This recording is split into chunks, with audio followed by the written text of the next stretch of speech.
सदर अली वकार, पाकिस्तान दुनिया में घी पैदा करने वाला दूसरा बड़ा मुल्क, कपास, आम और चावल पैदा करने वाला चौथा बड़ा मुल्क, गन्ना, दूध और खजूर पैदा करने वाला पांचवा बड़ा मुल्क, गंदम, माल्टा और खुबानी पैदा करने वाला छठा बड़ा मुल्क, मगर करप्ट तरीन सियासतदान, राशि अफसरान, बेज़मीर अवाम, नाअहल हुक्मरान और नीम मुर्दा इदारों के नीम बेहोश सरबराहान पैदा करने वाला पहला बड़ा मुल्क है।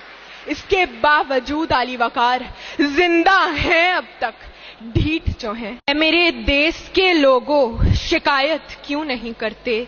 तुम इतने जुल्म सहकर भी बगावत क्यों नहीं करते? ये जागीरों के मालिक और लुटेरे क्यों चुने तुमने? तुम्हारे ऊपर तुम जैसे ही हुकूमत क्यों नहीं करते?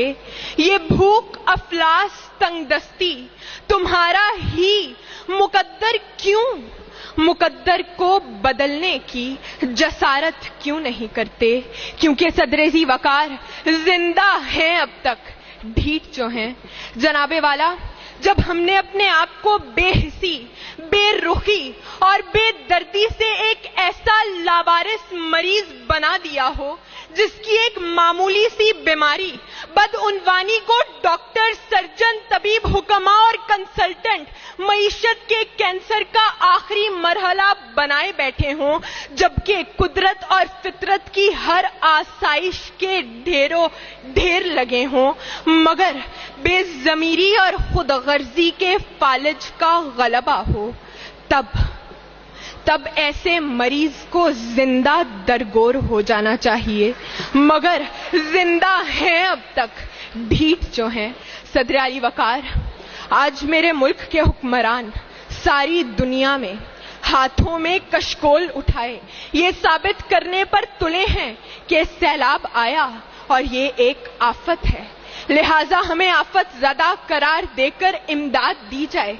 लेकिन अली वकार, ये आफत से ज्यादा हमारी नाकाम मंसूबा बंदी है। इसलिए मैं कहती हूं कि हम आफत ज़दा नहीं बल्कि आसेब ज़दा हैं, और इस आसेब के फर्जंद यानी आसेब ज़ादे मुल्क के तूलो अर्ज में फैले हुए हैं। कोई आसेब ज़ादा डॉक्टर के रूप में मसीहाई के एवज हमें निगलता है, तो कोई आसेब ज़ादा तालीम के नाम पर जाली डिग्रियां बेचता है, कोई आसेब ज़ादा हर खाने की शय में मिलावट करता है, तो कोई हमको ही खाता है। कोई आसेब ज़ादा सियासत की कुर्सी पर बड़ा जमान है, तो कोई कानून और इंसाफ की धज्जियां बिखेरता है, मगर हम चुप हैं, खामोश हैं, तालीम याफ्ता होकर भी गूंगे और बहरे हैं। तरस पाकर छलकते लफ्ज आंखों से न पढ़ पाओ तो जाहिल हो, फिर कहना पड़ता है अली वकार जिंदा हैं अब तक, ढीठ जो हैं। सदर अली वकार, मुझे समझ नहीं आता कि आज से 75 साल पहले ऐसा क्या जादू किया गया था कि लोग अपने घर बार छोड़कर, अपने कारोबार छोड़कर, यहाँ तक कि अपनी माओ, बहनों और बेटियों को इस्मत दरी के खौफ से खुद मलकुल मौत के हवाले करके अपने आप को, अपने प्यारों को, अपने राज दुलारों को खून में नहलाकर यहाँ लेने क्या आए थे? लाकानूनियत, बेइंसाफी, मिलावट, अखलाकी गिरावट, शरंगेजी, दहशतगर्दी या जमहूरियत? अली वकार, उन मरने वालों की औलाद को क्या हुआ?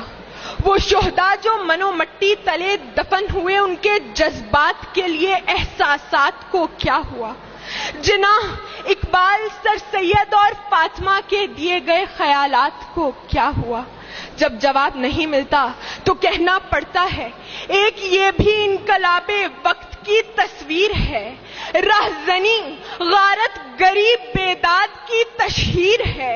एक शब उजड़ा किसी बाबा की बेटी का सुहाग, उड़ गई फूलों की खुशबू, डस गए कलियों को नाग।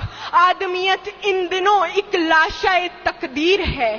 آج بے نام و نشاں اسلاف کی توقیر ہے. ایک یہ بھی انقلاب وقت کی تصویر ہے, کیونکہ زندہ ہیں اب تک ڈھیٹ جو ہیں, زندہ ہیں اب تک ڈھیٹ جو ہیں. شکریہ.